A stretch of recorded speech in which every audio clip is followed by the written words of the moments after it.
Le delight est un objectif de nombreux designers. Pour autant, son application concrète est bien moins commune. Récemment, plusieurs expériences toutes simples et inattendues m'ont intrigué. On en parle tout de suite dans Parlons Design pour en tirer des leçons.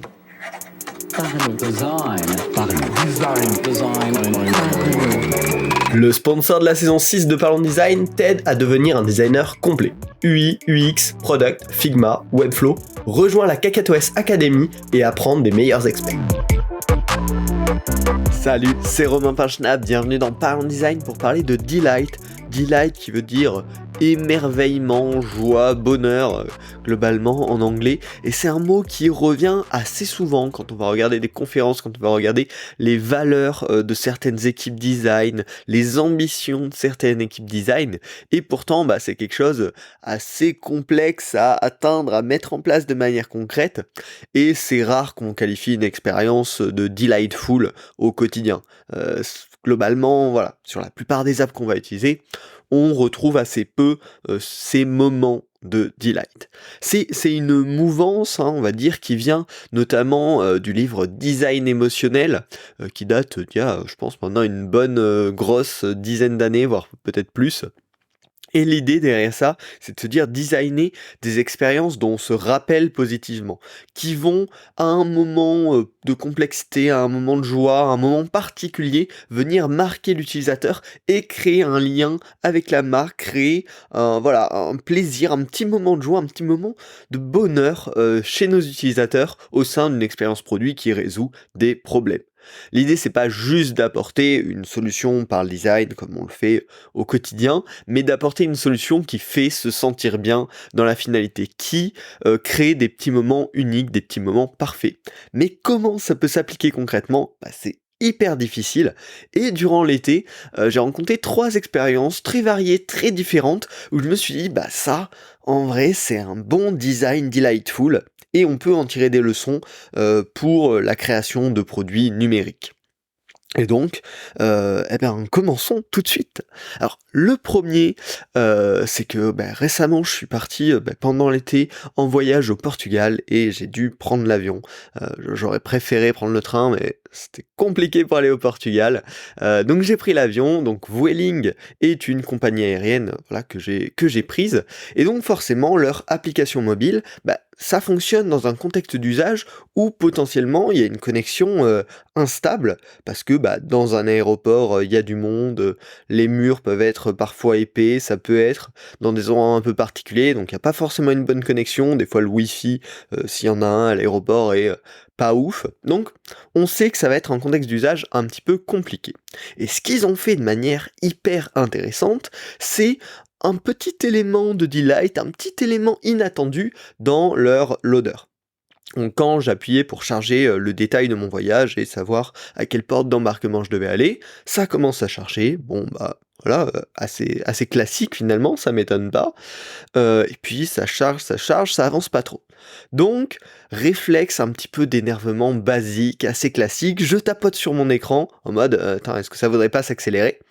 Et là, je vois des petits avions qui apparaissent et qui disparaissent. Je me dis, c'est marrant, est-ce que c'est le hasard ? Je retape, j'en vois d'autres qui apparaissent. Je me dis, et si je fais glisser mon doigt, il se passe quoi ? Je fais glisser mon doigt, et là, ça envoie un avion, un petit peu comme si on envoyait un petit avion en papier, et je me suis amusé pendant 5 secondes à faire ça, parce que, en effet, ce chargement était vraiment long. Et finalement, mon chargement s'est terminé. Et donc, en fait, ça a été une super expérience, c'est-à-dire que j'attendais, je me suis un petit peu énervé, j'ai eu le réflexe basique que plein de monde va avoir, et là j'ai découvert un truc un petit peu inattendu, déjà ça m'a occupé quelques secondes, en comprenant que je pouvais les faire glisser, ça m'a occupé quelques secondes de plus, et puis mon chargement était fini. Et finalement ça a transformé une expérience frustrante, attendre 15 secondes pour qu'une pauvre information sur le vol que j'allais prendre apparaisse, en une expérience un petit peu sympa, où j'ai découvert un truc marrant, j'ai pu le montrer à ma sœur juste après, et voilà quoi. J'ai passé quelques secondes agréables à un moment où il n'y avait vraiment aucune raison que ce soit agréable. On a la Vueling, avec cette petite interaction, ils ont transformé une frustration en un bon moment de mon voyage.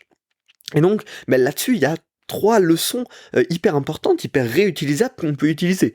Le premier, c'est qu'ils ont utilisé un déclencheur naturel pour faire découvrir cette interaction. Il n'y a pas eu de tutoriel qui m'a expliqué comment faire ça ou quoi que ce soit. Ils se sont servis de quelque chose que les gens font beaucoup quand ils sont énervés d'attendre, appuyer sur leur téléphone, au cas où on ne sait pas ce qui pourrait se passer. Il n'y a jamais eu de bon résultat à cette méthode, hein. Mais tout le monde a tendance à faire ça, et ils se sont dit comment on peut utiliser ce geste-là pour proposer un truc un petit peu sympa derrière. Donc, utiliser un déclencheur naturel qui fait qu'on va apprendre cette petite interaction delightful simplement, c'est une super bonne pratique. Également, forcément, ça a demandé un petit peu de dev complémentaire sur le développement du loader.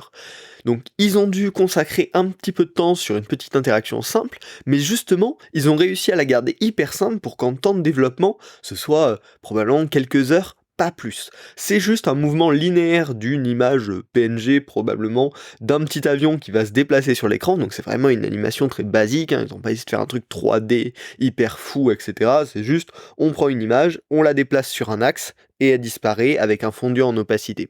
Et donc ils ont réussi à trouver également cet équilibre entre on veut faire un truc qui se débarque un peu, qui vit un peu, et de l'autre côté, on veut pas y passer beaucoup de temps, parce que forcément, voilà, ce petit genre de bonus sur un loader, c'est pas là où on va consacrer toutes nos ressources, parce que c'est pas là que la plus-value principale de l'entreprise est. Donc, pareil, deuxième bonne leçon, trouver l'équilibre entre temps de développement et petits bonus qu'on va proposer à l'utilisateur. Enfin, forcément le dernier point là-dessus, hein, c'est que ça apporte quand même une différenciation forte sur la perception de la marque.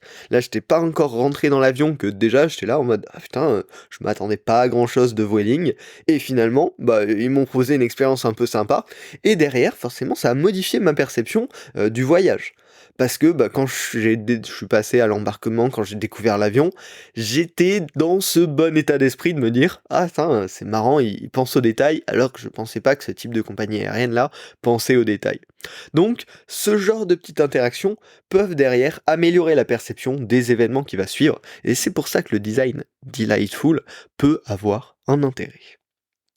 C'était la première expérience, celle qui m'a donné l'idée de ce podcast. On va pouvoir continuer avec une deuxième qui va être beaucoup plus proche de ce que vous connaissez, avant la troisième qui n'a complètement rien à voir. On va parler des handshakes dans FigJam et Figma.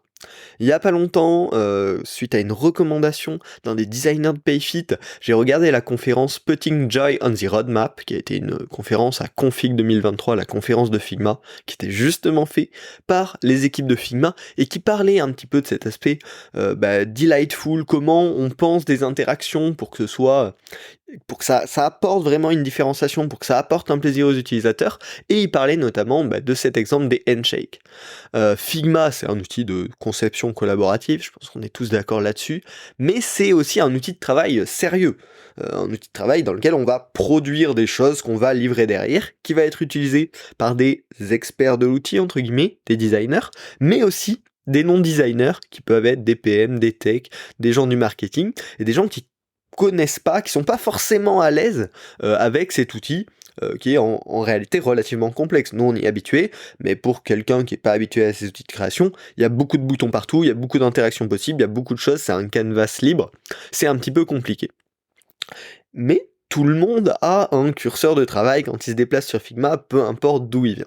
Et donc pareil, là ils ont transformé une interaction bête, native, que tout le monde est obligé de faire, le déplacement de curseur dans l'espace, pour que dès que ça se croise, ça vienne faire une petite animation des mains qui se shake, et voilà, qui font un petit clap, un petit high five ensemble. Et c'est venu recréer une action sociale tout à fait inattendue dans un espace virtuel, surtout dans un espace virtuel professionnel, qui vient à la fois simplifier, enfin relaxer les gens qui sont en train de découvrir Figma, où ça les fait un petit peu stresser, ils se disent il y a beaucoup de choses, comment je vais gérer ça, comment je vais faire gaffe de pas faire une connerie, en leur montrant une petite action sociale de ah ouais, en vrai ils ont pensé ça comme un truc sympa, un truc détendu, donc je vais pouvoir me détendre aussi, et c'est clairement quelque chose de complètement inattendu, cette expérience, inattendu, simple et qualitative.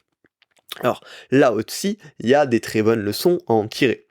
Déjà, Le déclencheur, pareil, comme pour Vueling, il est un petit peu hasardeux, c'est-à-dire on va pas l'apprendre en tant que tel, on va le découvrir un petit peu au hasard, mais il y a tout à fait une cohérence avec le parallèle physique. Dans le monde physique, quand deux mains se croisent de proche, bah souvent, soit c'est qu'on va se serrer la main, soit c'est qu'on va faire un chèque, mais on est habitué à ce type d'interaction, et du coup ils sont venus juste retransformer le monde physique dans le monde virtuel pour dire bah en fait ouais là on est dans un espace de collaboration et c'est la même chose que si on était ensemble. Donc ce parallèle hyper intéressant. Également, une deuxième leçon hyper forte, c'est que cette interaction-là ne perturbe pas l'expérience originale, le flow de travail. On est vraiment là pour ça quand même au début dans Figma. Et pour ça, ils ont pensé au détail de, c'est pas juste quand on croise les curseurs que ça fait cette animation, parce que ça pourrait être hyper embêtant en vrai dans un contexte de travail un petit peu normal, mais c'est sous condition que on ait remué déjà un petit peu beaucoup le curseur et qu'il y ait une espèce de volonté d'être très dynamique et qu'on n'est pas dans du travail précis, très zoomé sur un élément. Sinon ça pourrait être hyper gênant. Donc il faut quand même penser ces expériences de delight pour que ce soit du complément, que ce soit du bonus, que ce soit de l'accompagnement, mais certainement pas que ça vienne ralentir ou couper une action concrète d'évolution d'usage du produit. Donc ça a été très bien pensé par l'équipe de Figma.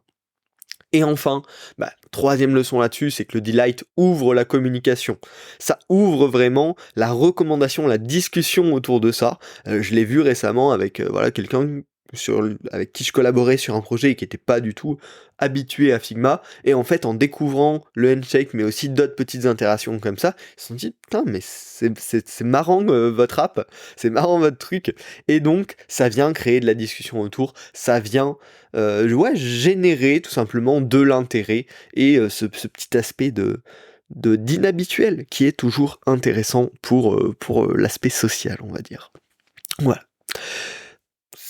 C'était fini pour cet exemple, et on va parler du dernier, pareil, qui vient de mon voyage à Porto, et qui était absolument génial. Ça m'a apporté beaucoup de delight pour quelque chose de tout bête, et pareil, on peut en tirer des leçons assez géniales, je trouve.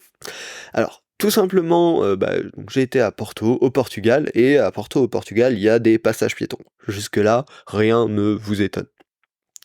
Il y a plein de passages piétons normaux, comme on les connaît, avec un petit bonhomme rouge et un petit bonhomme vert.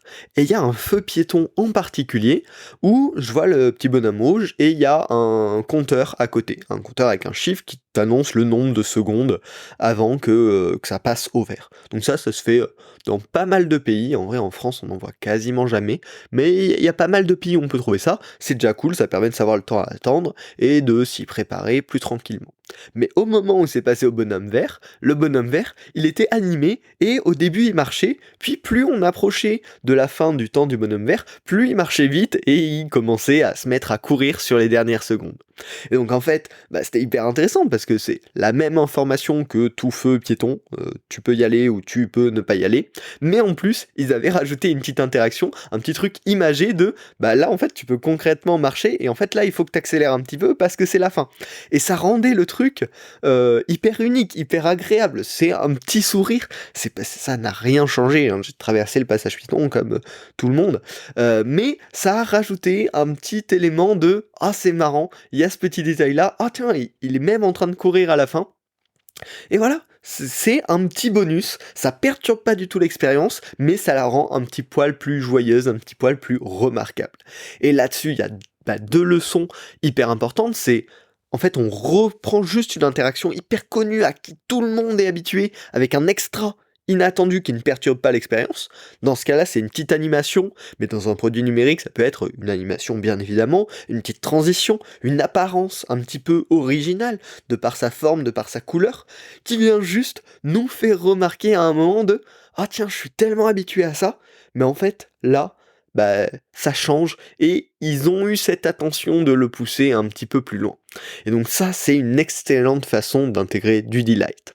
Mais par contre, il y a un truc hyper important pour garder ce delight fort chez les gens, c'est qu'il soit relativement unique.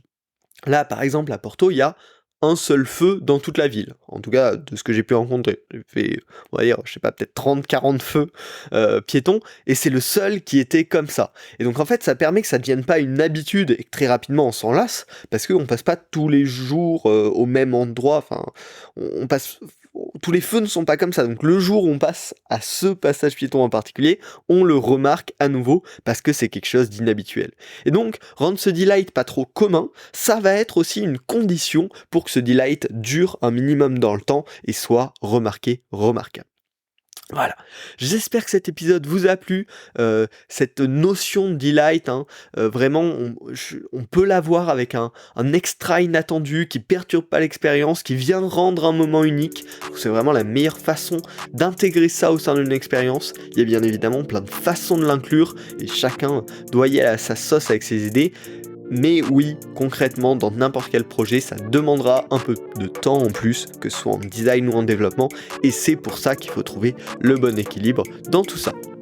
Si les inspi que je vous ai partagés dans ce podcast vous ont plu, je vous invite à vous abonner bien évidemment au podcast, mais également à ma newsletter Partageons Design, disponible par mail et par flux RSS sur Feedly, où je vous partage les meilleures ressources que je trouve, articles, vidéos, podcasts, etc. en complément du podcast pour découvrir des sujets variés. Et notamment, j'avais partagé sur Partageons Design la conférence Putting Joy on the Roadmap dont je vous ai parlé de Figma, que je vous recommande absolument. Et puis voilà, on se retrouve la semaine prochaine pour un nouvel épisode. Salut. Parlons design. Parlons design. Parlons design.